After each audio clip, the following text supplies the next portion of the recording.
Hey guys, what's up? I'm sitting at the park right now and my car is dead. Well, it's not absolutely dead, but it's just not cranking. Can't get it started, it's not cranking. I was at the park and spent about an hour jogging, hour and a half jogging, came back and my car's not starting. I will say that this is not my first time having this issue. I've been having this issue sporadically for like the last couple months, but lately it's been, I'd have to try more than usual to turn on. I'd have to try to start it a couple of times. I mean, last week I had to try to start this car I'd say like 7 times before it turned over, and then it worked fine afterwards. But right now it's just totally dead. Well, not totally dead. I mean, it just won't start like before. But I mean, I've tried about 20 times now to try to start up, and it's not starting at all. I've only been out for like an hour and 30 minutes. Parked my car an hour and 30 minutes. So I'm pretty sure I didn't need the lights on. Checked, didn't need the lights on. Even I think an hour and 30 minutes, that's not gonna kill the battery to the point where it won't start, turn over. So but I mean, that was the first thing that popped up, dead battery. Maybe it's weak, maybe it's whatever. But I went out, turned the headlights on, and just checked to see how bright the headlights were, and the headlights were pretty bright. So I'm like, nah, it's probably not the battery, but I don't know 100% if that's the case. I didn't know 100% that was the case. So, I mean, it took me about like 5-6 minutes to get somebody to help me out, jump the car. And funny enough, there was somebody there who was just hanging around in his car, and I'm like, hey, could you help me jump my car? Got cables, and had the cables on the battery for, I said, a good 5 minutes. Not 5 minutes, I'd say like 2 minutes. Had it on for 2 minutes, but that would be good enough. I mean, if you know, I mean, it would be good enough. All right, I would at least hear like a slow crank if it was the battery that was the issue. But I didn't hear anything. I tried it a couple of times, turned on, didn't hear anything but a click, which I was hearing before. Hooking up the battery, hooking up the cables to the battery, jumping it. So at that moment, I knew I was in for a bigger issue than just a battery issue, terminals or whatever. I mean, my terminals are 100% clean, so I always make sure to check the terminals to make sure if they're 100% clean if I'm having these issues. But my terminals were pretty clean, so it's not the battery. So I'm like, it's not the battery. Could it be the alternator?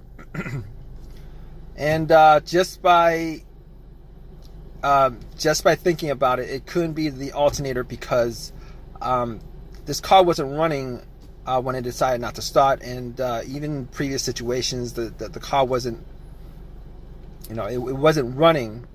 When I try to, it wasn't running with the issues that I had.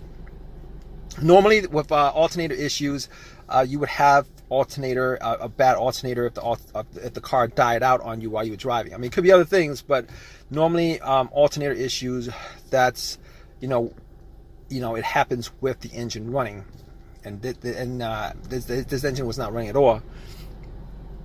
So and also I'm 100% sure of it, because I actually if you hook up cables to the battery, and if the alternator was dead because of and you can't start it and it's because of the alternator, hook up cables to the battery and you turn the car on, it should just crank right up. It should just crank right up. And once you take the cables off, the car would just die out, and 100% sure that it was the alternator that was the problem. Okay, so it's not the alternator. 100% sure it's not the alternator. 100% sure it's not the battery either. So what next? What do I do next? So I was thinking, What else? It could be either a relay or a blown fuse, right? A relay or a blown fuse. Now, I don't have anything to test out the relay or the fuse on this car. I mean, it would be pretty easy to test out the fuses. The relay, not as easy, but I'm gonna say it's not the relay.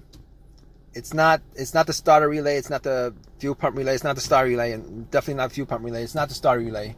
I know it's not the starter relay because I hear a click. I hear a click.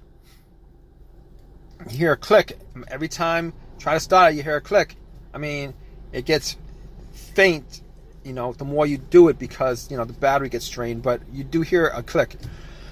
So, I mean, the relay relays electricity from, you know, the battery to the starter. It relays electricity to the starter, and because you're hearing that click, it means that the solenoid's firing off. It's just that the engine is just not turning over. It's not cranking up. It's not running.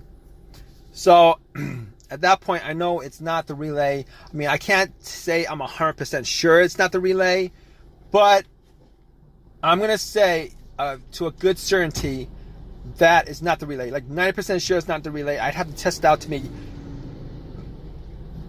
you know, to make that 100%, but 90% sure it's not the relay.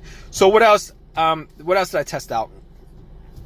I'm thinking, could it be a fuse? Maybe it could be a fuse, but all the times that I've had issues with fuses with this car, well, not this car, but I mean, with cars that I've had previously. So here's the thing about it. Twice I had fuse issues and it affecting my car starting up, not being able to start up. So I'm like, first issue with the fuse that I had was, you know, it would crank. Everything works, it would crank, but it won't turn over. It would crank, it won't turn over. It would crank up, it won't turn over. But that's not the issue here, because this car won't crank at all. It's not cranking at all. So that's not part of that fuse. That's not that particular fuse problem that I had before. Okay, rule that out. The second fuse no start issue that I had was okay, it was a main fuse that was blown. Okay, I drove it around and parked it, had my car on, and my car just died out immediately. Thought it was an alternator to begin with, but after doing some testing, found out that it was a main fuse that was blown.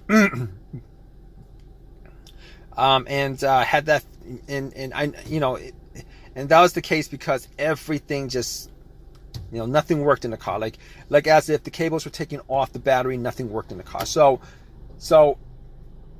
that was a situation where the main fuse that was blown on the car.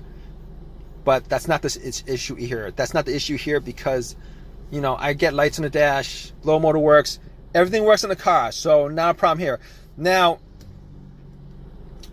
obviously, the last thing, well, not exactly the last thing, but the last obvious thing that could cause this is the starter.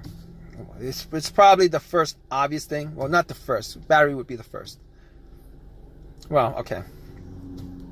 Not the first obvious thing, but it's an obvious thing. The starter. Now, I didn't think it would be the starter that would be the issue.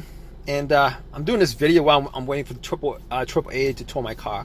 And I called them up about 30 minutes ago. I'm still waiting for them, but might as well do a video on this since I'm in this situation. The starter. I didn't think it was going to be the starter because I had the starter swapped out about a year and a half ago. Had the starter swapped out a year and a half ago. Bought a rebuilt starter from AutoZone for like $150, $175, somewhere around there. And the core charge was like $30. I think that was it. Anyway, you know, I was thinking that I would get a lot more usage out of the starter than what I have so far. If it is the starter, I'm not quite sure. I'm not 100%. I'm like 90%, 99% sure. Well, not 99%. Say like maybe like 80% sure that it is the starter that's the problem. So here's the situation. All right. What the starter, it's a rebuilt starter, not a brand new starter. I've had situations before where I bought rebuilt starters, rebuilt alternators, rebuilt stuff. If you guys don't know anything about rebuilt stuff, most of the times, all the times probably, when they fix the rebuilt starter, is they change up just that part of the starter or whatever it is, alternator, that's broken. They don't actually rebuild the whole entire. The whole entire thing. So you could have, one component that's brand new on there, and then the rest of it has like 150,000 miles on it. The truth, the absolute truth. But even still, I didn't think that, I still don't know if it's a starter or not. I mean, it's hard for me to believe. I've only put on maybe like 15,000 miles for a year and a half, maybe a year and a half, 15,000 miles. And, right now I'm sitting in my car and I'm not going anywhere. And I'm thinking it's a starter. Now, I could do a couple of tests on it. I could try to like bump the starter, just bump it. If I have a long crowbar or something like that, I'll bump it and then try to start it, see if I could get like one more start out of it. And if it does start up, it's definitely the starter. But I don't have that at the moment, and I'm not gonna go out and do that. I've done that before, but I don't want to do it in this situation. The other thing is, I could probably put a wire to the solenoid, to one of the solenoid terminals, and see if the starter cranks up or not. But I'm waiting for AAA. I'm gonna wait for AAA, see how that works out. Kind of sucks. And if it turns out to be the starter, this won't be the first time that I've had a rebuilt starter and having it go out on me prematurely, within 2 years. I've had an alternator that went out on me within 6 months. Rebuilt. I'm a big fan of OEM parts. Probably should have just bought a used starter from eBay OEM and pop it in. I would probably be on the road right now instead of making this video. But I'll let you guys know. AAA is gonna be here to tow my car. I'll let you guys know what happened to my car. Hey guys, so my car is now working fine, and you guys guessed it. If you guys guessed like me that it was the starter, and it was the starter, it was still under warranty. Brought it to AutoZone, and man, I did a little complaining, to them about the starter only lasted that long. They said it's under warranty. You get a brand new, not a brand new one. You get another rebuilt starter, but it's free of charge. I'm like, no, that's not the point. The point is, I gotta spend time out of my day. I gotta spend time out of my day to put it in, take it out, put it in. Or if I was gonna pay for it, I would have to spend money out of my pocket to do it, Pain in the butt, turned out to be the starter. It's not like the absolute worst situation in the world, but I would rather not have situations like this come up. It's just really a pain in the butt. And when I change a part on a car, I'm hoping that I get a certain amount of usage out of it, and I was thinking maybe 100,000 miles over, maybe like well over 100,000 miles. But guess what? They gave me another rebuilt starter, popped it in, it works. I've got a rebuilt starter in my car. So I got a rebuilt starter in my car. All right, replaced a rebuilt starter with another rebuilt starter. Sucks. And what are you gonna do? I mean, I didn't want to spend $300 instead of getting a replacement for free. I didn't want to spend $300 out of my pocket to get, you know, a brand new one. And even the brand new ones, I've heard stories, situations where people bought brand new stuff and it goes out on them anyway. But anyway, I'm glad that that situation's resolved. Really pain in the butt, frustrating, aggravating stuff that I really wish wouldn't happen.